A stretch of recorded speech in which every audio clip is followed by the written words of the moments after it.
dando o botón por arriba. Vale? E cando remetedes...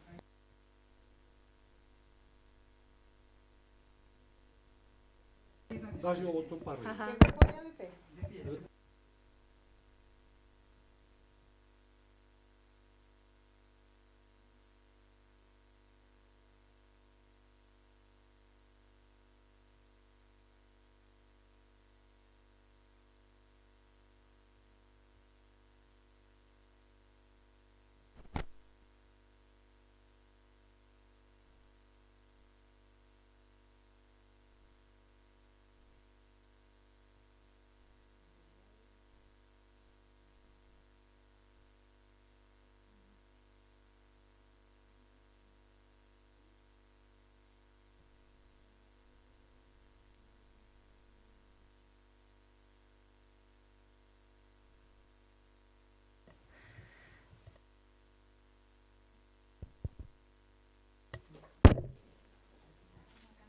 Ben, boas tardes.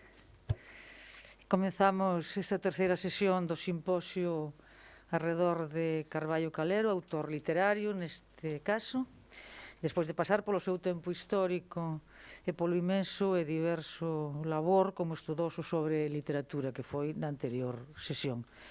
Agradecemos antes de máis a presenza e na orde da que farán a súa achega de Pilar Pallarés, de Laura Tato, de Enrique Rebuñal. Agradecida persoalmente e tamén en nome da Academia pola vosa contribución e pola vosa participación neste simposio. Se ben é certo que cada unha das persoas que van intervir traballan aspectos da obra creativa de Carballo Calero que sobordan o que lles demandamos para a ocasión, como poderán ver nos apuntamentos que a seguida faremos, van a ilustrarnos sobre Carballo Calero a atravesar o territorio enigmático da poesía, sobre as súas propostas escénicas, sobre a experiencia como materia narrativa en Escorpio e as mulleres de Escorpio. Pilar Pallarés é profesora de Lingua e Literatura Galega, agasallounos neste ano con esa mobilizadora antoloxía poética de Carballo Calero, Beleza e Verdade. Os seus ensaios sobre poesía, para alén de Carballo Calero, abranxe un abano amplo no que figuran Luís Pimentel, Manuel Antonio, Manuel María, Rosalía. E como creadora, a súa última obra, Tempo Fósil, foi en 2019 Premio Nacional Español e Premio da Crítica, un libro que segue a Leopardo Son no 2011, Premio Esquío, Premio da LG, ou con anterioridade o libro das Devoracións, Premio da Crítica Galega e Española en 2009, se non é trabuco, e Sétima Soedade, Premio Esquío no 84 e aquel primeiro na desaparecida Edicións do Castro entre Lusco e Fusco. Laura Tato é catedrática de Filoloxía Galega e Portuguesa na Universidade da Coruña, é investigadora da historia do teatro galego, con Teatro e Nacionalismo Ferrol 1915-1936 obtivo o Premio Ricardo Carballo Calero, precisamente, de investigación lingüística e literaria, e o Vicente Risco de Ciencias Sociais con Do teatro ao cinema, obras dramáticas e guións de Ramón Otero Pedrallo. Autora de monografías, de edicións críticas, de artigos en publicacións académicas. Pomos en resalte para a ocasión Roberto Vidal Bolaño, Unha vida para o teatro, en 2013, ou en 2019, na revista Madrigal, Os vellos non deben namorarse, de Castelaos, Estación e Percepción. Enrique Rebuñal, catedrático de Lingua e Literatura Galega, neste 2020 sae do prelo Ricardo Carballo Calero, O anxo da terra, é estudoso de figuras que van de o Padre Sarmiento, Manuel Murguía, Roberto Vidal Bolaño e singularmente Genaro Mariñas del Valle, e o teatro é un dos seus ámbitos de estima e foi tema do seu doutoramento, Textos e contextos do teatro galego, que publica en 1994. Autor de narrativa en obras como A fariña das horas, de 98, de poesía, Poemas da luz e da loucura, no 92, O tempo demorado, nos Marmelos, no 2000, ou O cristal da sede, en 2006. Cultiva a semade, e tal vez dicilo é unha obviedade, o teatro. Intervén xa a primeira das relatoras, o tempo, sabedes que de 20 minutos escasos, porque temos unha hora, que é Pilar Pallarés con Poesía e ficcións do eu. para analizar algunha das estrategias de ilusión do eu, as máscaras do suxeito lírico, o recurso á ironía, o mito, o símbolo nun percorrido polos poemarios publicados en vida por don Ricardo Carballo Calero, con especial atención a Reticencias 1986-1989. Cando queiras, Pilar. Grazas.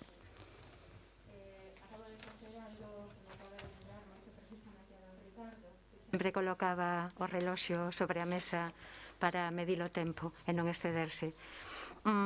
Eu titulei a miña intervención Poesía e ficcións do eu. Explico primeiro un pouco o que me levou a este traballo. Puxeme no lugar daquelas persoas que este ano accederon por ver primeira poesía, a unha parte mínima da poesía de Carballo, grazas ás dúas escolmas publicadas, e aquelas que accederon tamén ao seu pensamento sobre poesía, sobre política, recollido en dous dos libros de conversas felizmente reeditados. Se mágoa que o terceiro libro non saíse. Estou a falar, como todos supoñedes, do libro de conversas con Carmen Blanco, reeditado, do libro de conversas con Francisco Salinas Portugal, tamén reeditado, e o que faltaría por reeditar é o de Francisco Pillado e Miguel Anxo Fernambello. Puxime no lugar desas persoas que acceden por vez primeira, porque seguramente, imagino que moitas ficarán sorprendidas entre a distancia que hai entre as características da poesía de Carballo, sendo esta moi variada, moi heteroxénea, con moitas liñas moi diversas, e a súa reflexión sobre a súa propia poesía. Con Carballo temos a vantaxe de que non é necesario facer demasiadas elucubracións sobre o que el consideraba poesía, ou sobre o que pretendía con ela, ou sobre a función que el lle atribuía, porque está dito por el directamente nestes libros de conversas e noutras declaracións. Seguramente sorprenderá a distancia que hai entre a afirmación de Carballo de que a poesía para el é fundamentalmente catarse, explicado, ademais, dunha maneira nada pedante, sin tecnicismos, recollendo, por exemplo, estas palabras que lle di a Fernambello e a Pillado Maior. A poesía non é para min outra cousa que catarse. Eu planifico escasamente o meu quefacer literario e menos a miña actividade poética. Ordinariamente fago un poema cando experimento unha vivencia cuxa intensidade me exixe, para non desacougarme demasiado, unha transformación en comunicación expresiva. En a conversa con Francisco Salinas Portugal chega mesmo a comparar a produción dun poema cun derrame sanguíneo, son as súas palabras, no poeta que canta aquilo que lle canta dentro dun momento determinado.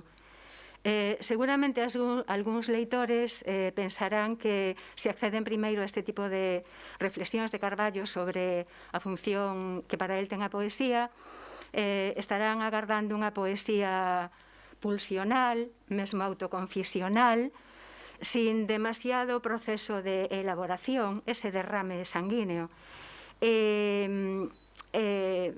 Este feito, esta certa discordancia que pode haber, porque a sorpresa será que logo moitos leitores van dar cunha poesía que é todo o contrario. Unha poesía moi intelectualizada, ás veces distante, onde o eu está presente, pero nun estrato moi profundo e a través dun proceso de distanciamento, depuración, para elaborar unha obra que ten carácter arquetípico realmente. Poderíanselle atribuir ao labor poético de Carballo, que en realidade ten sempre ese eu na base, pero nun estrato moi profundo, o que el tamén noutras declaracións, creo que no libro de Carmen Blanco, di sobre a súa poesía política. Ela aclara que a súa non é propiamente poesía política, unha liña que está moi presente en varios dos libros, pero moi especialmente en Futuro Condicional e tamén en Reticencias. Ela aclara que non é propiamente poesía política, senón que a él o que lle interesa é ver como os feitos políticos, os acontecimentos políticos, levan a un comportamento humano, como a humanidade se enfrenta ao feito político. E o mesmo poderíamos aplicar á súa poesía. Os conflitos do eu a Carballo interesanlle na medida en que eses conflitos levan a unha reflexión sobre o humano en xeral, e non únicamente sobre si mesmo e a súa circunstancia. Son cuestións que hoxe en día están moi na palestra. Afortunadamente, na nosa poesía, o carácter, a poesía autoconfisional ou, por empregar palabras da poesía española, algo equivalente ao que eles seguen facendo en grande medida, a poesía da experiencia, está prácticamente ausente. Creo que a grandes rasgos a nosa poesía sí que leva a cabo ese proceso de distanciamento, depuración, aínda que na base este a vida, non? E a circunstancia persoal en moitos casos. Tamén o feito de que se algo está de moda actualmente no campo da narrativa a autoficción. Desde hai décadas na narrativa francesa, moito agora mesmo na española, e comezando a estar bastante presente tamén na narrativa galega. Andaba esa presenza, esa tan forte da autoficción, levoume a reflexionar sobre o camiño tan diferente, é prácticamente o camiño inverso que se fai na maior parte da poesía galega. En canto a poesía como artefacto artístico, digamos, precisa dese proceso de distanciamento, de depuración, aínda seguindo logo liñas moi diferentes. Cando andaba pensando nestas historias, chegou ás miñas mans o libro de homenaxe da Universidade de Santiago, dedicado a Carballo este ano. Nese volume hai un traballo de Darío Villanueva sobre Escorpio como obra ligada á autoficción. Pero a autoficción, tal como se consideraba inicialmente, non a autoficción que de maneira bastante deturpada ou mesmo inxenuo é a que está triunfando actualmente. Hoxe en día ten moito éxito unha autoficción que realmente é plasmación do real, logo adornado literariamente, pero lembro, por exemplo, pois está moi de actualidade Carrère, un dos grandes autores de autoficción francesa, ca súa última novela, e xa en declaracións á prensa, el aclara que nesta obra hai algún elemento de ficción, que non todo é verdade, como se supón que nas outras, non nas anteriores. Ben, entón, estas cuestións conectaron tamén ca leitura dunha autora actualmente tamén moi de actualidade, a poeta Anne Carson, no seu libro A beleza do marido, que eu li na traducción española, non hai galega que eu saiba, dei con dous poemas que me fixeron pensar inmediatamente en Carballo, en outros poetas. Nun deles di: todo mito é un patrón ornamental, unha proposición de dúas caras, que permite ao usuario dicer unha cousa e significar outra, levar unha dobre vida. De aí a noción primitiva no pensamento clásico de que todos os poetas menten, e das verdadeiras mentiras da poesía filtrouse unha pregunta: que une realmente as palabras cas cousas? Ou tamén, noutro poema, os poetas, sede xenerosos, prefiren disimular a verdade baixo estratos de ironía, porque esa é a aparencia da verdade, en capas e elusiva. E eu quería realmente ter titulado a miña intervención Poesía Ilusións do eu. Logo decateime de que o termo ilusión non aparece nin nos dicionarios galegos nin nos portugueses.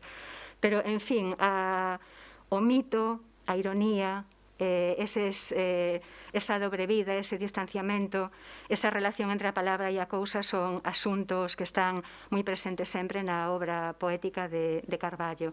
E, evidentemente, creo que ler estas palabras fará a moitos pensar inmediatamente na famosa autopsicografía de Pessoa. O poeta é un finxidor, finxe tan completamente que chega a finxir que é dor, a dor que de veras sente. E precisamente a estes versos fan mención tanto Darío Villanueva, no estudo que antes indiquei, como no mesmo volume Carlos Quiroga nun traballo sobre a poesía de Carballo titulado Verdadeiro poeta foi ou a poesía é demasiado seria. Quiroga vincula este poema a un texto de Carballo que eu creo que é especialmente interesante, aínda que eu o interprete dunha maneira bastante diferente a como fai el, pero nin unha cousa é mentira nin a outra verdade. A poesía ten ese don da ambigüidade e a palabra arrastra sempre moitísimos significados detrás de si mesma, non? O poema di o seguinte: a maior parte desta poesía é hipocrisía. Non quer nada dicer e nada di. Se algo quixer dicer, algo diría.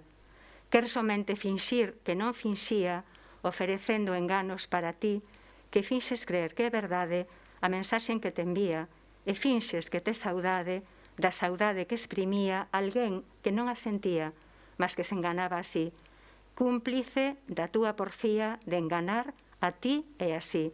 A ti finxindo entender, así finxindo saber o que quería dicer, aínda que non o sabes, pretendendo ter as chaves para abrir o que nunca se fechou, porque nunca tivo portas.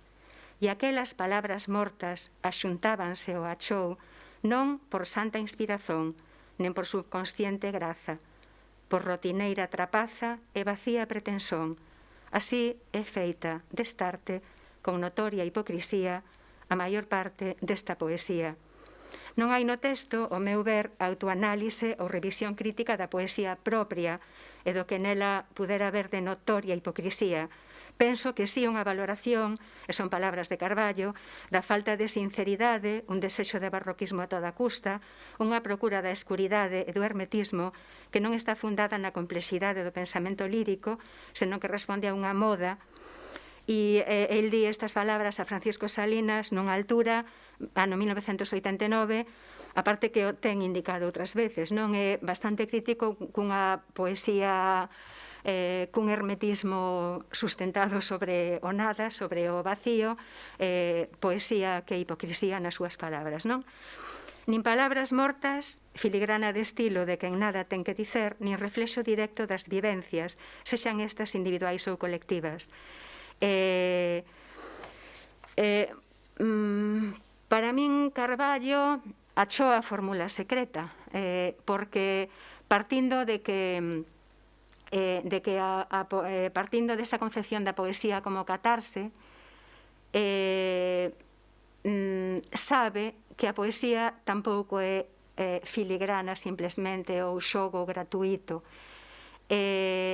Aí, noutras declaracións del, humildemente considera que a súa poesía seguramente non chegará a moitos leitores, pero di, seguramente algunha xente nova si soubo recoñecer nela a autenticidade, que é realmente o valor que ten, non? E esa autenticidade, eu creo, para Carballo é unha condición sine qua non, pero unha autenticidade que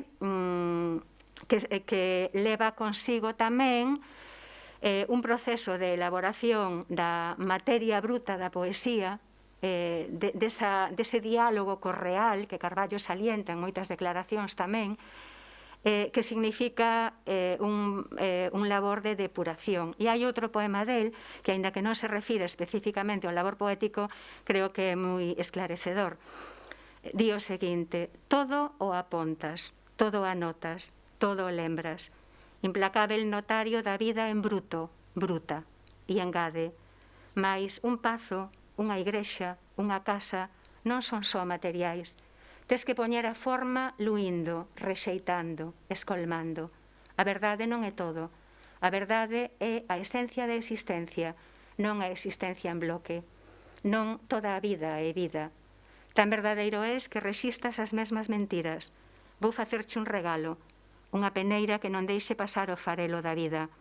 Non te asañes, non digas que é unha peneira mentireira. É de fariña munda, sen farelo, o verdadeiro pan. E aínda que non estea a falar especificamente do labor poético, senón da maneira de se enfrontar a vida en xeral, eu creo que é moi representa tamén moi ben a posición de Carballo frente ao que é a creación poética, non? A autenticidade, a vida, o real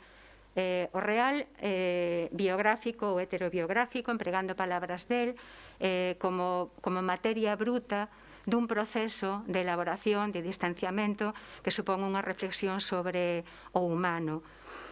Eu fui recollendo algunhas reflexións de Carballo sobre esta cuestión. Rapidamente, conecto tamén con para, digamos que destruir esa expectativa que algúns novos leitores que parten primeiro das súas reflexións terán a respecto da poesía de Carballo, agardando unha poesía pulsional ou confesional. Pois quero recoller tamén palabras del nos limiares a Pretérito Imperfeito, onde recolle a obra publicada en libro, unha colectánea do ano 80, e Futuro Condicional, onde recolle moita da poesía publicada en publicacións periódicas ou inédita entre o ano 61 e o ano 80, nesta volta edición do ano 82. Nos dous limiares, a Clara di no primeiro deles, no limiar de Pretérito Imperfeito: eu estou educado segundo uns principios que repugnan a compracencia no autorretrato. E no limiar de Futuro Condicional explicita o criterio seguido á hora de facer a escolla de poemas. O autor procurou que o número de poemas deste segundo tomo coincidise co do tomo primeiro e eliminou o material excedente, que lle pareceu de calidade inferior ao conservado ou expresión pouco comunicativa de vivencias demasiado persoais. Non sería difícil, con todo, facer un retrato deste poeta que considera de pésima educación a autocompracencia no autorretrato e que quere sempre partir do individual, do circunstancial, do contingente, para facer unha reflexión de carácter filosófico, de carácter metafísico, unha reflexión que atinxa a humanidade, ou unha parte da humanidade, polo menos. Creo que hai poucos poetas dos que teñamos tanta información a partir da propia obra sobre a súa cosmovisión, sobre o seu sistema de valores, sobre a súa posición vital, algo que en textos tan coñecidos como ese fermosísimo poema dedicado a Álvaro Cunqueiro en 1980, el mesmo explicita. Xa digo que non é necesario ás veces facer demasiadas eculibracións, porque o que é o sentido xeral da obra de Carballo está explicitado por el mesmo. Evidentemente, como estamos falando de palabra poética, de literatura, ningún poeta é consciente nin da mínima parte do que as palabras que utiliza traen consigo. Menos evidente é a presenza do autobiográfico na obra de Carballo. Eu recoñezo que, relendo agora todos os libros de Carballo en galego, foi a primeira vez que me decatei de que realmente hai unha presenza importante dos elementos biográficos, pero sempre nun estrato, como dixen xa algunha vez, moi profundo, con procedimentos de enmascaramento elusivos, por empregar así o termo.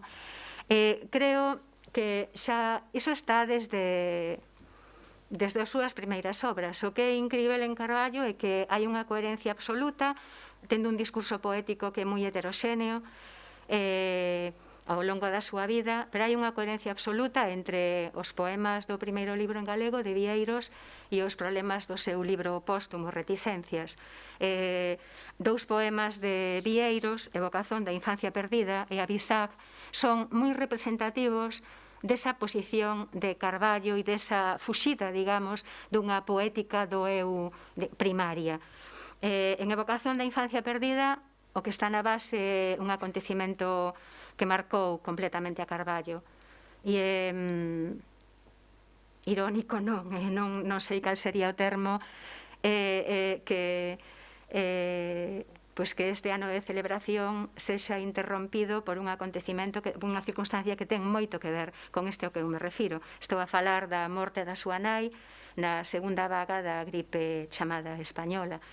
Na base do poema está ese feito, xunto con outras mortes na familia, converteron ese neno precoz que escribía zarzuela, que escribía obras de teatro, que era, en fin, xa un artista total, que podía ter seguido camiños moi diversos, porque había moitísimas cousas que a él lle gostaban. El ten afirmado que mesmo en algún momento pensou que podía ser actor. A vida levouno por camiños moi diferentes, e esas circunstancias, a morte nunha idade nesa idade primeira, converteu a Carballo nese neno grave que foi, pero no poema realmente esa circunstancia nin se menciona. O poema, a circunstancia individual, é ponto de partida para unha reflexión sobre un dos grandes conflitos de toda a obra de Carballo, o conflito do ser humano, como el ten dito tamén, o ser humano occidental, fáustico, que non se conforma cos límites de existencia, que aspira sempre a máis, que viola a norma, que polo tanto é castigado e expulsado dese paraíso no que sí que teimou en seguir habitando o seu tan querido Álvaro Cunqueiro, e que arrastra consigo a culpa e a razón. Esa razón que a él o converte nun fillo de Eva frente aos fillos de Lilith, aínda que dentro sempre haxa nel un fillo de Lilith que loita por sair, non por poder manifestarse. E un poema como Abisac, no que aparece xa o mito, e outro asunto carballiano que está até os derradeiros poemas e as derradeiras obras, a relación vello-moza, ten levado a algún analista da obra de Carballo, a persoas que se achegaron a él, sobre todo, máis que analistas, a relacionar a relación vello-moza con algunha circunstancia vivida ou soñada, e para Carballo a verdadeira vida é o soño, tal como expresa en moitos poemas. Avisa que é o poema dun rapaz novísimo, destrui completamente esa leitura biografista e lévanos a unha leitura que é a que explica o interese de Carballo en grande parte, unha parte, o interese polos vellos non deben de enamorarse, o que explica un relato tan fermoso como Os amores herodios, que, por certo, eu volvín ler e realmente creo que é a primeira vez que caín en todo o xogo tremendamente irónico, enormemente irónico que hai no texto, non? Para o que está na base, de novo, ese conflito fáustico do ser humano que quere quebrar os límites do ser humano, que, roubándolle palabras ao propio Carballo, sendo finito, aspira ao infinito, un imposible. De aí a vida como combate, como loita, como sofrimento, de aí a imposibilidade de habitar ese paraíso no que si quere habitar Cunqueiro. Eu fun facendo un percorrido polos libros poéticos de Carballo, procurando esa pegada do biográfico. Hai unha serie de poemas sobre os primeiros tempos, eses tempos antes da ruptura de Deus, antes do momento en que Deus rompe o pacto que o neno tiña con él, e a morte entra nesa casa que aparece co ambiente recriado en Ferrol, 1916, ese fermosísimo poema. É algo que está presente de forma moi oblicua noutros textos. Hai, por exemplo, un poema de Salterio de Fingoi, e a roda vai xirando como a do fiador, que sendo un texto de carácter existencial sobre o absurdo, ten tamén na base, recría ese momento no que os nenos receben, saben, coñecen ou teñen que viver ca ausencia da nai. Fixen un percorrido tamén polos poemas nos que se recrían os anos escolares, como el diría, e especialmente doloroso confrontar o entusiasmo dese rapaz no ambiente universitario de Santiago antes da Guerra Civil, con esa guerra, non, que irrompe, que é a segunda grande ruptura do pacto que estabelecido con Deus, non? A maior parte dos poemas o suxeito lírico é un suxeito lírico que é o propio do poeta vanguardista ligado a unha vanguarda racional de signo creacionista, ilozoísta, cubista, pero hai ao mesmo tempo convive con poemas cun suxeito lírico moi dependente aínda e moi convencionalmente na esteira, unha palabra tamén moi de Carballo, do modernismo, do romantismo, pero hai tamén xa unha presenza moi importante dun eu que recría a súa circunstancia, a do estudante adoecido no leito que está soñando, está pensando no que farán naquel momento os seus amigos escolares, universitarios, na rapaza da montaña, detrás da cal está seguramente María Ignacia. É unha parte interesante dos dous primeiros libros, Vieiros e o silencio axoellado. Pasei despois a facer un percorrido polos pouquísimos poemas sobre a guerra da que Carballo non gostaba falar, e para alén de algún moi coñecido como Viaxe ou como o poema no que se interroga sobre si matou ao disparar, lembrando unha circunstancia, a súa ferida defendendo a República no bairro de Usera, en Madrid. Hai algún outro texto no que a guerra tamén está presente. Por exemplo, hai un texto, Ese neno, no que se recría unha escena de guerra, sin mencionala nunca. É un poema ca imaxe dunha nai que leva o neno morto no colo diante dunha estación de metro, nun poema que é moi pimenteliano, é a nai que vai con ese neno cara ao arrabalde e que ao mesmo tempo a mí me lembrou tamén moito o protagonista do poema, o neno morto, é o protagonista dun fermosísimo relato de Manuel Lueiro Rei do seu libro Sol na crista do galo. Pasei despois a ver, evidentemente, os bastantes poemas que hai sobre o exilio interior, por dicelo desa maneira, sobre o sofrimento daqueles que tiveron que viver baixo os ollos de Medusa. Eu gosto moi especialmente dun texto que é un dos que a circunstancia persoal e biográfica de Carballo se explicita máis. É un dos poucos poemas do Carballo onde aparecen topónimos, por exemplo.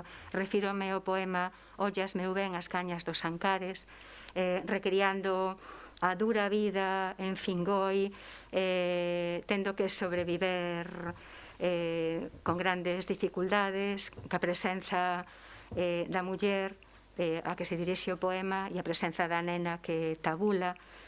Evidentemente, teño en conta o que moitos consideramos o grande poema galego sobre a represión de posguerra e sobre os padecimentos de aqueles que non morreron, que tiveron que seguir vivendo baixo o dominio dos seus perseguidores e dos seus represores. Pilar,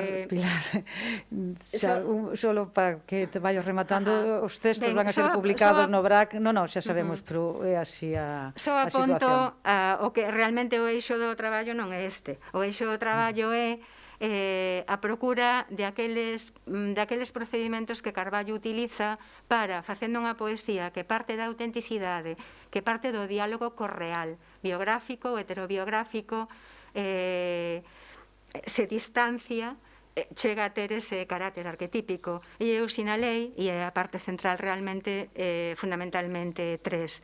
Por unha banda, o emprego da ironía, que é fundamental en Carballo. Fago mención simplemente a un poema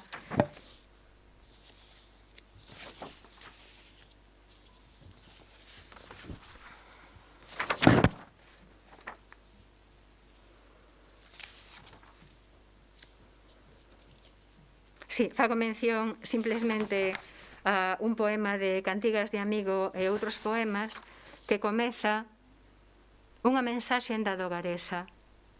E tendo en conta a presenza do mito na obra de Carballo, a presenza da muller, inmediatamente a expectativa que se cría en nós é a de situarnos na época de esplendor da Serenísima, de Venecia, cun suxeito lírico, unha especie de personaxe.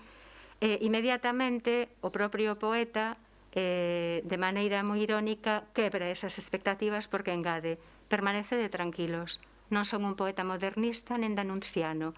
Eleanora Duse non recitará sensuais endecasílabos con labios morosos. Dándolle aínda máis a volta, e eu sinalo que digo, máis acaso non mitifica calquer amante ou xeta amoroso cando comeza a amar ou cando o amor fica no territorio do soñado, único paraíso posible para os máis dos humanos. A dupla ironía está en que máis adiante no poema o suxeito lírico, que neste caso se pode identificar co propio Carballo, dirixíndose ao leitor, dicir, non temades, non son un poeta danunciano, esclarece cal é, digamos que o camiño que o levou a converter un feito irrelevante, que é un telefonema, é a chamada telefónica dunha muller do común, pois nunha recreación mítica protagonizada por esa chamada da dogaresa: o meu teléfono ten forma de góndola. Hai unha dupla ironía que é moi interesante, non? Ben, fago un percorrido por ese emprego da ironía en Carballo. Outro procedimento que é fundamental é a utilización de suxeitos líricos. Detrás dos cais, moitas veces, está o pensamento do propio autor real, e especialmente interesante é, por unha banda, a presenza de suxeitos líricos, de voces poéticas femininas, moi especialmente en Cantigas de Amigo e outros poemas, en a sección Cantigas de Muller de Reticencias, poemas moi centrados na experiencia amorosa. Poderíamos agardar, o mellor, un confronto entre a visión feminina e a visión patriarcal, moi centrada nos diferentes comportamentos da muller anxo e da muller fatal, pero finalmente esa visión é moi coincidente ca dos suxeitos líricos masculinos e moi coincidente ca do propio autor que está detrás, pero sempre a enmascararse. Sinalo finalmente a utilización do mito, dos personaxes míticos como máscaras, como ficcións do eu, a través das cais expresa o poeta Carballo Calero. Acabo e agora sí. Hai un poema de Cantigas de Amigo e outros poemas que se titula, o que comeza: o meu cabalo piafa no curro do castelo, onde un cabaleiro, non sabemos se xermánico, helénico ou artúrico, disponse a cabalgar polas selvas de Procelandia e Venusberg. Tal vez o faga polas dúas a un tempo, na acronía e na abolición das fronteiras espaciais que o mito posibilita, que só no mito existen. Será entón só personaxe dun soño? Di unha parte do poema: montarei a besta de ardentes narinas en procura do cálice e a doncela, a despeito do anao e do dragón. É todo un soño? Son unha personaxe de un lais que sobre o pó traza a pezuña equina, ollo os ollos fosfóricos, onde arde a luz de un deus, de un demo, de unha forza inhumana e fatídica. Un corno de unicornio sobre a chapa metálica defende a súa testa que abala como a onda. A súa garupa inquieta sofre o aguillón da vespa da saudade, de mármore inmortal de deusa ufada, que raptada transportei eu do seu mundo onoso, meu Pegaso de guerra e aventura, de fuxida e de ensoño, de trampa e de cartón. Xa carredias na man, xa co pena estribeira, perdereime na terra de lume, alén da cal Brunilda ou Atropos brindanme as súas nupcias. O meu cabalo piafa na beira do infinito. Que cabaleiro é este, nunha terra céltica, grega e xermánica, a chegarse ao infinito sobre un Pegaso de guerra e aventura que é tamén de trampa e de cartón. Personaxe dun soño, ficción dun eu que se soña personaxe a cabalgar por un mundo sen lindes, o do mito. Tristán, Lancelot, Aquiles, Ulises, Belquis, Anquises, facianas múltiplas dun eu que para sobreviver transita do noso universo ao deles.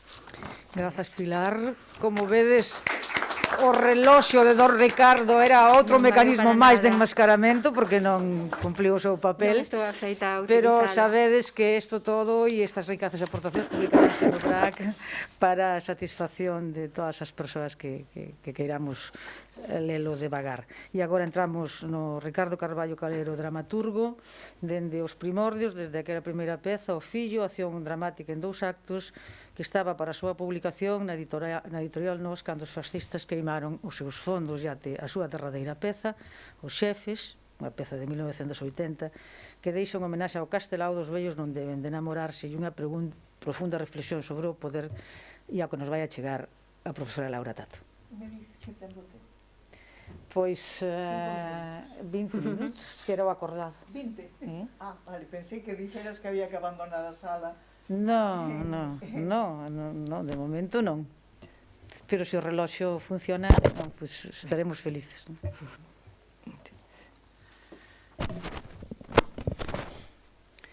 Ben, don Ricardo sempre en todos os libros de conversas afirmaba que lo que se sentía era poeta. Efectivamente, a min pareceme que a súa obra poética e a súa obra narrativa pois superan bastante a calidade do seu teatro. E non porque o seu teatro non sexa que teñamos que aprecialo, senón pola extraordinaria calidade da súa poesía e desa novela que é Escorpio. E ademais porque don Ricardo, seguindo aos homes da súa época, eu creo que se acercou ao teatro galego, polo menos, como contribución, como fixeron todos, había que crear un teatro contemporáneo, moderno, á altura de 1930. Intentaran en 1919, non chegou a coallar, a dictadura de Primo de Rivera parou, e cando se dan conta, as mocidades galeguistas están representando, mesmo en Loureza, obras en español. De forma que na terceira asamblea do Partido Galeguista, en xaneiro do 34, en Ourense, hai unha ponencia sobre teatro galego que se lle encarga ás mocidades. É dicir, se lles pide que contribúan a modernizar o teatro. É nese ano cando don Ricardo, cando Carballo Calero se pon a escribir teatro galego. É dicir, que igual que temos unha obra de teatro de todos os grandes figuras da literatura galega, el tamén contribuiu. E O fillo é esa obra escrita no 34 que estaba para publicarse e que xa dixo Margarita que foi queimada cos fondos da editorial Nós. É unha obra que continúa as normas, é dicir, sigue estrictamente o que se tiña acordado xa nas Irmandades da Fala antes da creación do Partido Galeguista sobre como había que renovar o teatro galego, que tiña que servir para dignificar a lingua, que tiña que servir para demostrar que as clases altas e cultas tamén falaban galego e podían facelo con toda dignidade. Por tanto, esta obra, O fillo, desenvolvese nun pazo. E a protagonista, a Fidalga, que quere ser nai como a Virxe María, sen ter contacto con varón, acaba recibindo un bebé que se lle deixa na porta, ao que rexeita cando se entera da orixe pecadenta da criatura. pero don Ricardo bota man do simbolismo e aparece unha descoñecida que non é máis que un desdobramento da propia Fidalga que acaba asumindo a crianza do neno. É dicir, o simbolismo que era a proposta dramatúrxica para a renovación do teatro proposta por Vicente Risco. Esta obra recolle en no 47, supoño que por indicación de Luis Seoane, que é quen presenta ao Premio Castelao de Teatro que convocaba o Centro Galego de Buenos Aires e gañou o Premio Castelao. No 36, Carballo volve a escribir teatro porque un grupo de amadores pídelle un texto. E a obra quedou inconclusa. Bueno, sabemos todos estes detalles porque los contou. Xa dixo Pilar que don Ricardo falou, que deu unha conferencia que está publicada sobre o seu propio teatro e explicou todo isto. Aproveitou elementos que xa utilizara no fillo. Vai a través da conversa de dúas criadas. O espectador está posto en antecedentes de que Mario vive recluído porque está absolutamente deprimido, vive na montaña porque morreu a súa muller e de repente a súa muller preséntase viva, el recíbea como si eso fose normal e a partir de aí desenvolven a vida sen ningún problema. Cando os amigos que lle mandaran a esta a rapaza, unha actriz caracterizada como a difunta, queren desfacer o engano, eles dous néganse. Van seguir vivindo como se ela fora Isabel e el Mario. Esta peza é máis moderna que o fillo porque utiliza o do teatro dentro do teatro. Segue sendo teatro simbolista. E realmente el non debía de considerar nin o fillo nin Isabel como demasiado boas, porque cando en 1971 publica o seu teatro completo daquela, nos anos 71, non as inclúe. En ese volume de 4 pezas que publica no Castro non inclúe nin Isabel nin o fillo. Só as vai recuperar e incluir cando xa en 1982 publique o teatro completo. Por qué? Porque é un historiador da literatura e é absolutamente consciente que se queremos coñecer o pasado temos que ter todos os datos, de forma que, aínda que probablemente lle gustaría non ser, vamos, é dicir, que non sería un teatro, sí que as publica.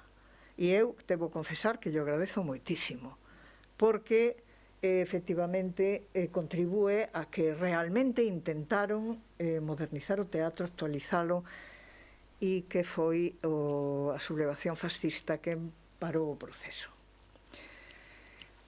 Esas dúas obras forman parte do teatro que poderíamos chamar de preguerra, o que estaba programado antes da sublevación, como cos mesmos recursos que tiña ou métodos e tendencias, porque houve simbolismo, houve expresionismo, houve outro tipo de propostas, e as seguintes obras que escribe Carballo no ano 48, as dúas delas seguen esas mesmas liñas de preguerra. Unha é A farsa das zocas, que foi a obra máis representada de Carballo, que formaría parte perfectamente do teatro de caretas de Castelao, como, bueno, chamámoslle teatro de máscaras porque Otero puso máscaras no seu manuscrito cando lle mandou a Castelao. Castelao sempre falou de teatro de caretas.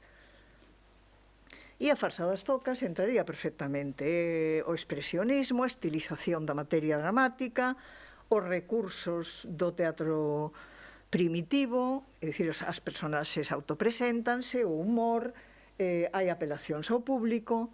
Esa é a obra que estreou el no Colexio de Fingoi e que foi a máis representada das súas pezas e que entraría, xa digo, no teatro de caretas. E A sombra de Orfeo, tamén do 48, que según ele, é unha comedia psicolóxica. Esta é teatro de preguerra pois, polo carácter simbolista que pode ter. É un Rafael, o protagonista, será o mesmo Rafael, supoño, que despois vai protagonizar Escorpio, ese alter ego que nunca se desenvolveu, que se enfronta a tres figuras femininas, das que falou Pilar, a muller independente, a muller fatal e a sumisa, da que Pilar non falou, a criada, a tal. A terceira obra, de 1948, xa non responde ao teatro de preguerra. Está ligada estreitamente co movemento existencialista, o pensamento existencialista ou a escola da Tebra, a poesía desa época, que é a Árbore. É un auto demoledor, porque confronta a visión o home coa muller, o poeta coa muller, e a figura da muller é realmente...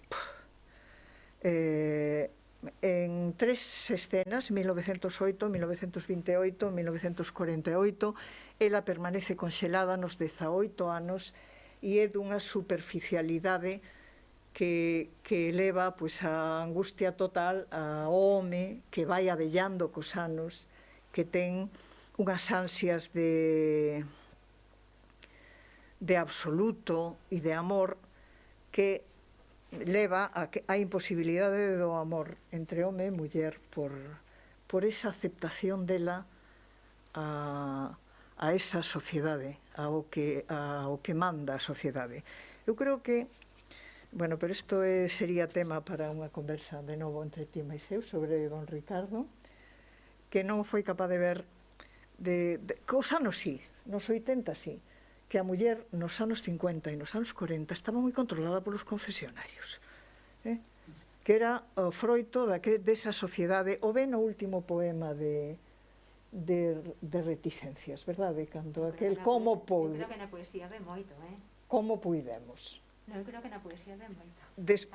Despois dos 80, non, máis ou menos. Pasaron 20 anos antes de que escriba a súa seguinte obra. No 69 é O auto do prisioneiro, que tamén foi, eu polo menos esa foi das que vin representadas. Non demasiado, pero sí se viu. Esta é un outro exemplo de teatro existencialista, isto sabe todo o mundo o tema, ese prisioneiro que quere coñecer ao seu pai, decir, a Deus, quere velo, e pola súa cela ou pola habitación que está recluído pasan figuras que representan, pasa a nai, pasan os amigos, pasa o guardián, ninguén entende como esa teima é que acaba coa morte do prisioneiro mentre se abre a fatídica porta e non se ve nada detrás. O propio Carballo dixo que esa obra ten ese fin ambiguo porque cada espectador vai interpretar se el morre e ábrese a porta e que Deus existe, había alguén. Pero como abre a porta pero non se ve nada, ou haberá outros espectadores que dirán non existe Deus, non había nada detrás desa porta que el quería saber. Esa ambigüidade é unha dos elementos, creo eu, da obra literaria e supoño que da personalidade, non o coñecín personalmente, de Carballo. É curioso, non é curioso, durante nos anos 80, que é onde escribe esos maravillosos poemarios, non? Porque Cantigas de amigo e Reticencias son, a min parecen, poemarios extraordinarios. Non hai teatro, non escribe teatro. Só escribe teatro en 1980. É dicir, desde o 69 do prisioneiro, hai prácticamente 20 anos, en que escribe, estamos nos 80, estamos na chamada, non sei se transición, post-transición ou o que sexa, e escribe unha obra que é unha homenaxe a Castelao. é a súa última obra de teatro e reproduce exactamente a estructura dos vellos non deben de enamorarse. Está dividida en 3 actos. E primeiro escribiu o terceiro, como Castelao con Pimpinela. E despois os outros 2. E eses outros 2 actos teñen, repiten personemas e situacións. No primeiro acto, o exército branco sitía a cidade de Gabor. Hai unha secuencia en que o xeneral fala secuencias, o xeneral, en este caso o primeiro é o branco, que o sitiador, cambiou as cores, comenta a súa estrategia. Na segunda secuencia, confidencias deste xeneral co seu segundo. E na terceira, rolda de prensa. No segundo acto é o exército negro, o sitiado. A diferencia, hai as mesmas situacións, comentario do xeneral da súa situación, o xeneral fala co seu segundo, que unha segunda é a ministra, é unha muller, e despois unha rolda de prensa que dá esa ministra e quen representa a todos os periodistas é unha muller periodista. E para que non haxa dúbidas, utilizan frases como non pasarán, reproduce frases famosas dos xenerais Mola e de forma que acabamos eses 2 actos son o exército sitiador de Madrid e o exército sitiado.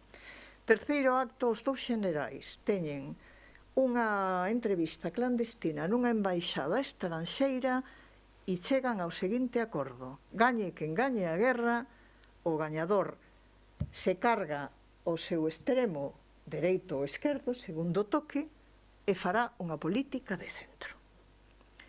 É dicir, aparte desa homenaxe a Castelao, en plan artístico, o que vai presentar, facer Carballo é coller a historia para reflexionar sobre o que está pasando nese momento.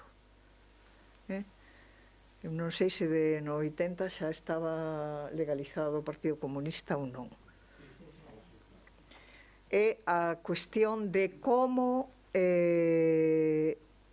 chegan aqueles acordos de as amnistías xerais e todo iso que o fan, que abren esa ambigüidade e, desde logo, é a actualización daquela época. Para min é a súa mellor obra, que eu saiba nunca foi representada.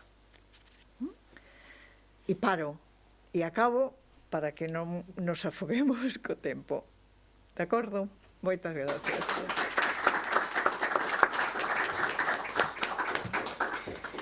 Grazas, Laura, e agora imos a Carballo Calero narrador, a última das achegas, Escorpio e as mulleres.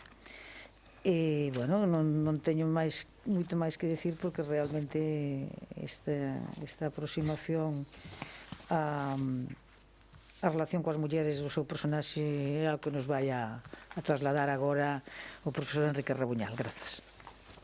Pois, grazas á Academia por convidarnos, un placer estar con Pilar e con Laura e ante tantas persoas amigas e, ademais, moi boas coñecedoras da biografía intelectual e da obra de Ricardo.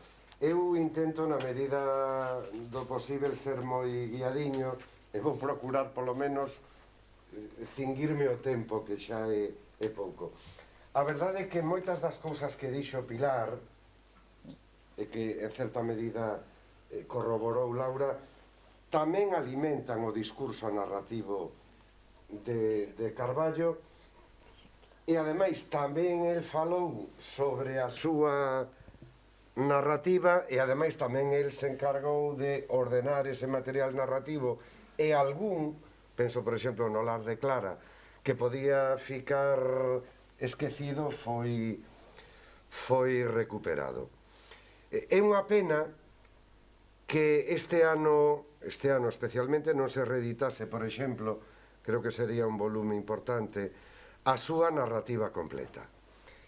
A narrativa de Carballo ten unha disfunción entre, como acontece no teatro, e menos penso na poesía, entre a data de produción do texto e a data de edición.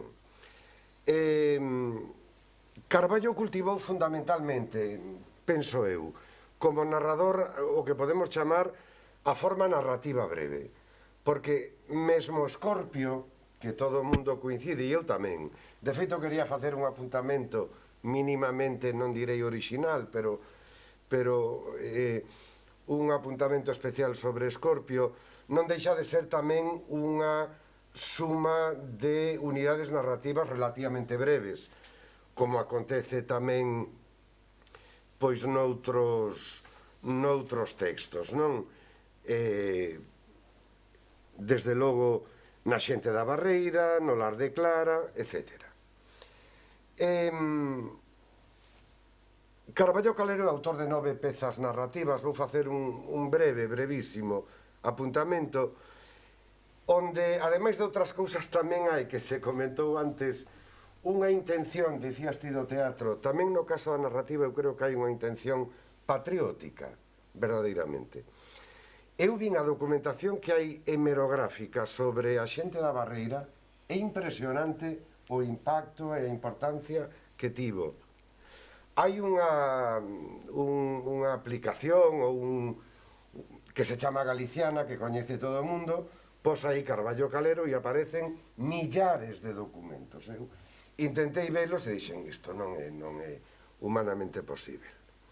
Ben, texto o da Xente da Barreira importante, porque é o primeiro texto narrativo desta categoría publicado en galego despois da guerra. Tamén sería interesante, agora non temos tempo de ver as persoas que estaban no xurado daquel premio, etc. Un libro que propón, con esas unidades narrativas breves, unha excursión polo século XIX galego, e que en certa medida, por buscar algunha analoxía, lembra un pouco o mundo tamén de Otero Pedrallo, que ademais é unha persoa moi ligada. Eu cada vez estou máis convencido que hai unha ligazón entre Otero e Carballo Calero absolutamente íntima, non? Aí está o carlismo, os abusos da fidalguía, a división entre señores e criados, a emigración, os maragatos comerciantes, etc. A segunda peza, Os señores da pena, tamén garda moita relación coa Xente da Barreira. É un texto publicado tardíamente, recollido nese volume do que falei, narrativa completa, en 1984, tamén organizado en unidades narrativas relativamente breves. Tamén volvemos ao mundo rural labrego e fidalgo galego, unha casa como a Casa da Barreira, unha casa forte, grande, seria, e todas as vicisitudes, primeiro do señor da casa, de don Valentín, despois dos fillos, e de toda a evolución xustamente non só desa facenda, senón tamén, digamos, dos valores que están ligados á terra e aos seus señores. Hai un conxunto de textos de Carballo Calero, como mínimo 3, Os tumbos, As pitas baixo a chuvia e a cegoña, que podemos relacionar de alguna maneira co mundo infantil, e que ademais teñen un fondo biográfico, autobiográfico claro. É certo, como dicía Pilar, que na poesía non aborda directamente a biografía, salvo con esas máscaras, non? Na narrativa pasa algo parecido. Eu creo que os tumbos é un pretexto, unha ocasión para evocar un episodio que está constatado na biografía de Carballo, que é esa casa onde a familia pasaba o verán, e onde se produce un acontecemento que lembra o narrador pasado un tempo, e é que unha persoa que traballaba na casa quería encontrarse co seu mozo en Ferrol e provocar canto antes a saída desta casa de veraneo. Tamén ligado, podíamos ver a este relato, estaría As pitas baixo a chuvia, que penso que acaba de ser publicado independentemente por Edicións Embora, onde tamén se lembra un pequeno acontecemento biográfico desa casa onde pasan os veráns a familia de Carballo, e onde se mostra tamén a paixón do autor polo mundo dos animais e como intenta por a cuberto xustamente as galiñas, aínda que polo camiño mollanse todos, etc. Hai outro relato tamén, e sobre moitos destes relatos tamén Carballo falou e intentou achegar o sentido que el lle daba. Outro relato, digo, tamén de ambientación infantil, A cegoña. Ricardo, ten dito que esta historia lle escoitara unha súa profesora de alemán. Entón, aquí o tema un pouco é as consecuencias que poden ter os enganos de que son obxecto ás veces os cativos. Neste caso hai unha cativa, Erica, que non ten con quen xogar, quere facelo cunha nena, é como o que a cigoña, este é o título, a cigoña, o que lle trae é un neno, ela intenta mudar os protocolos para ter unha nena. Un relato claramente inserido no que eu chamaría xa o labirinto biográfico, existencial, intelectual de Carballo é o Lar de Clara. Non só hai, creo que non se falou aquí nada, creo que Laura é ferrolá, pero hai na obra de Carballo, na obra de creación e na obra en xeral, non só unha presenza de Ferrol, senón eu casi diría unha militancia na cidade, nos valores que ali. É curioso, cando vai a Lugo, a min é que é un texto que me gusta moito, a conferencia 15 anos en Lugo, a comparativa que fai Carballo de Ferrol e Lugo, como dous mundos moi diferentes, pero que non deixan de ser dous chanzos diso que chamamos Galiza, que chamamos o país, etc. Entón, aquí está Ferrol visto como mínimo en dúas perspectivas. O Ferrol da infancia de Carballo e con todas esas identidades de Ferrol, vista como unha vila mariñeira de tabernas, de rúas estreitas, de rúas a xeito de tabuleiro de xadrez, o murallón, os estaleiros, os arsenais, os técnicos ingleses, as capelas evangélicas, os desfiles militares, etc., e como a cidade vai mudando. Neste relato, con esas máscaras que dicía Pilar, tamén se informa dos dramas acontecidos no interior da familia. Tamén eu creo que neste relato, que eu creo que é unha das reflexións, tamén está en Escorpio, en esa peza que citaches ti de teatro onde está o artista coas mulleres, non? A ver, A sombra do Orfeo. A sombra do Orfeo, non? A ver, está moitas veces, creo que de diversas maneiras, o que poderíamos chamar o oficio do escritor, a responsabilidade do escritor. En este texto está moito, non? E finalmente, pois o protagonista, que fala tamén de seu pai, da súa nai, de seus irmáns, pois acaba tomando unha decisión. Pensaba, é un comerciante, empresario que vive en Cuba, que veu visitar en concreto a Clara, unha das súas irmás, e finalmente decide, en vez de voltar a Cuba, quedar en Ferrol, axudar a crianza dos sobriños, etcétera, etcétera. Xa se falou aquí, sería outra das pezas narrativas da complexidade dos amores e odios, porque é un texto verdadeiramente complexo en todos os sentidos. Complexo porque mestura a condición de autor de creación e a condición de erudito e de investigador de Carballo. Está o mito de Abisac, hai varias referencias á literatura alemá, á literatura portuguesa, á literatura galega, e aparece, desde logo, os vellos de Castelao como un elemento central, que polo que decía Laura, é, digamos, unha constante e unha referencia que está nos xefes e en moitos lugares. Intento cumprir o horario previsto. Hai un texto breve publicado por Carballo na revista A Galia que se titula Proverbios otomanos, que creo que tamén ten algunha intención.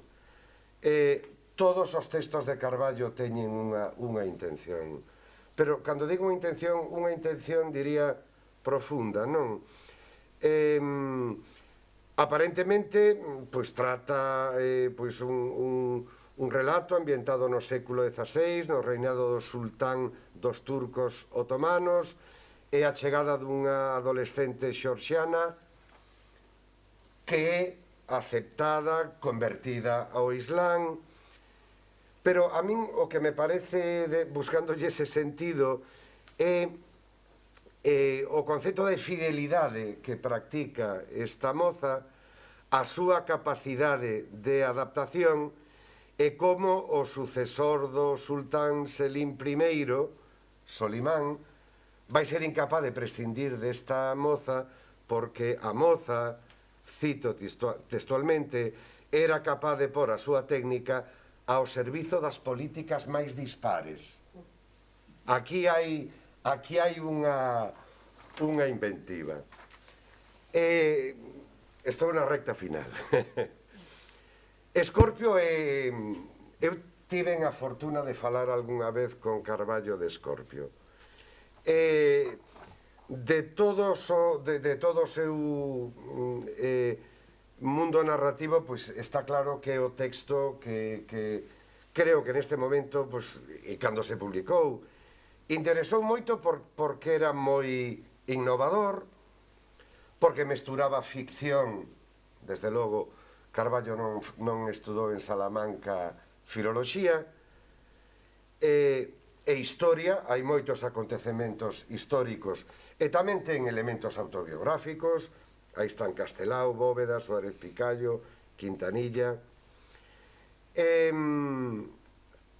permite, de alguna maneira, por simplificalo moito, seguir os devezos da xeración do Seminario de Estudos Galegos, do Partido Galeguista, e efectivamente, como se dixo, da xeración que tivo que facer a guerra, perder a vida, coller o camiño do exilio ou padecer ese exilio interior. O texto permitiría moitísimas análises, pero eu, se me permitides, quería facer un breve apuntamento.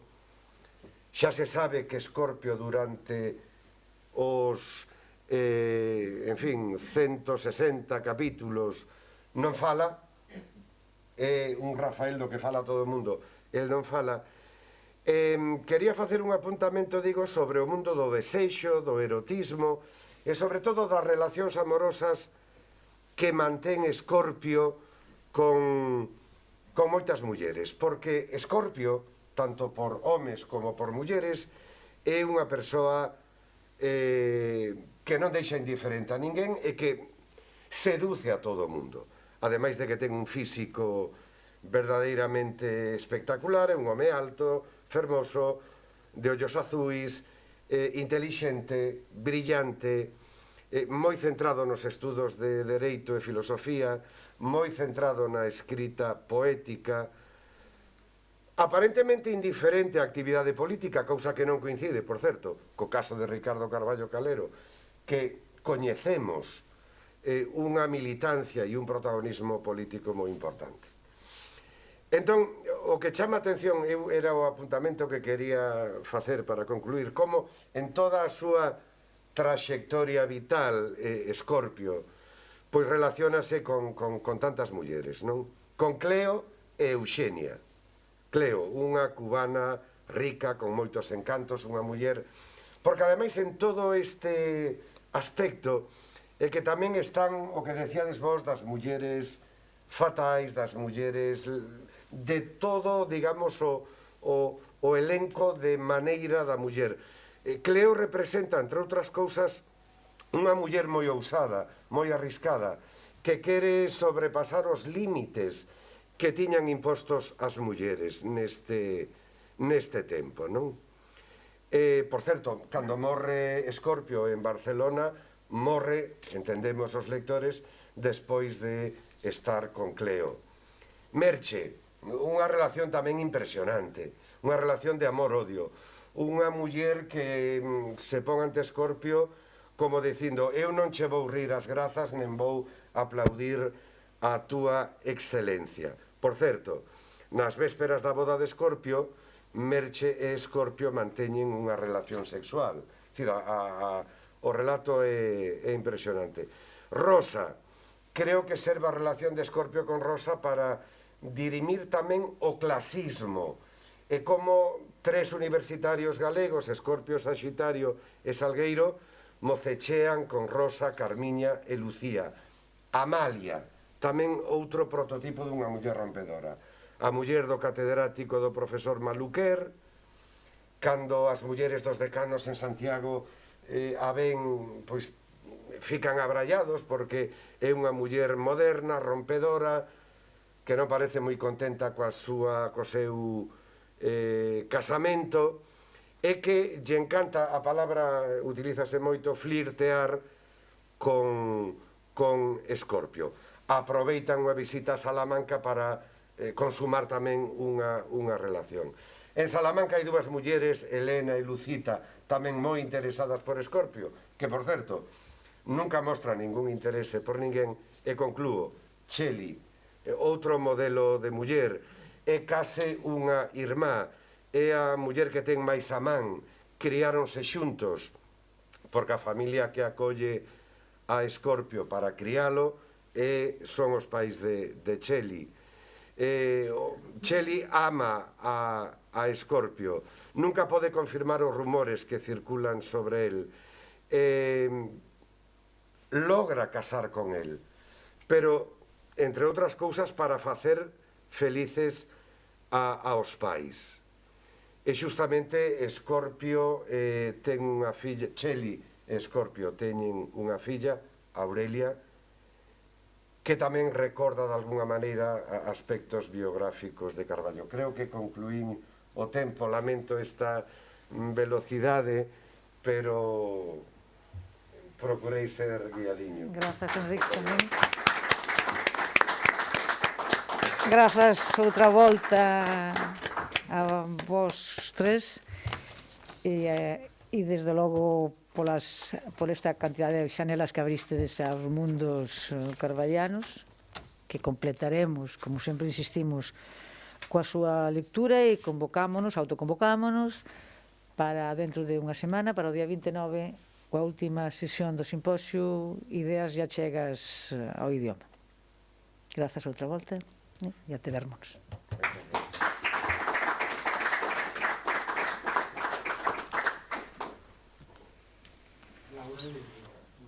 Sí. Perdón. Pero non yo ia dicir aí en medio do disco. Da igual, eu Mira, pues pensé que eras de Ferrol. Pensé que eras de Ferrol. No.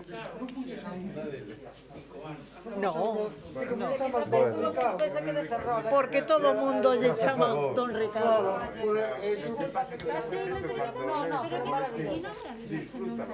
sí. Sí, eu agora máis estaba algo dicindo a ver se... No, porque foi hora e media. É o capítulo que menos coñezo de Carballo Calero do que Pero porque é o máis frouxo. No, é por contagio, non.